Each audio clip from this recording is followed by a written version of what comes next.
नवनीत राणा यांच्या 4 मुलं जन्माला घाला या विधानावर उत्तर देताना असुद्दीन ओवेसी यांनी 4 नाही 8 करा, आम्हाला काय करायचंय असं म्हणत प्रतिउत्तर दिलंय।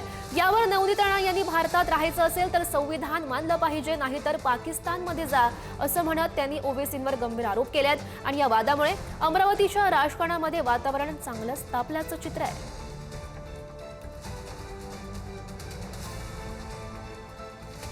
आणि 19 मुलं तर आपण किमान 3-3, 4-4 मुलं आपले हिंदू लोकांनी केले पाहिजे। या ज्या पद्धतीने डॉमिनेट करण्याचा प्रयत्न करत आहे बोलून, तर मला वाटते की आपणही हिंदुस्थानमध्ये या भूमीमध्ये जन्माला आलो आहे। त्यांचा विचार आहे या हिंदुस्थानाला पाकिस्तान बनवण्याचं। एवढे संख्याने पोरं मुलं पैदा करून तर आपण एक मुलांवर का संतुष्टी करत आहे? 4-4, 3-3, 4-4 मुलं आपणही सुद्धा केले पाहिजे। त्याच्यामध्ये काही दुम्मत आपण कोणी ठेवली नाही पाहिजे। तो किसी ने कह दिया हमको भी 4 पैदा करना है, 4 नहीं 8 पैदा करो आप। अरे खुद मोहन भगवत बोल रहे बच्चे पैदा करो, चंद्रबाबू नायडू मोदी के साथ है बच्चे पैदा करो। अब पैदा कहीं को नहीं कर रहे, करो ना, पैदा करो। 19 पैदा करे तुम, 4 नहीं तुम भी 20 पैदा करना।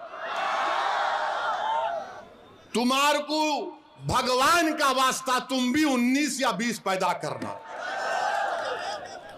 आम्ही या मातीचे माणसं आहे आणि इथे जन्माला आलो आणि त्याच्यासाठी शेवटचा श्वास सुद्धा या हिंदुस्थानसाठी देणार आहे। आणि त्यांना विचारा, त्यांना माझा प्रश्न है कि भारत माता की जय बोलो, वंदे मातरम बोलो और इस्लाम को पीछे रख के संविधान को आगे रखो। हम रखते हैं, तुम भी रख के दिखाओ। आणि जास्त सल्ला द्यायचा नाही। ज्यांना 8-10 पोरं करायचे, 20 करायचे, 50 करायचे आहे, त्यांना असे लोकांना या देशातून काढून त्यांची सिटिझनशिप इथून काढून आणि त्यांचे पार्टीचं जे पक्षाची परमिशन दिली तेही रद्द झाली पाहिजे। त्यांना पाकिस्तानमध्ये पाठवलं पाहिजे। पाकिस्तानी कसे भीक मागून राहिले आणि त्याच्यामध्ये यांनाही पाठवलं पाहिजे भीक मागण्यासाठी।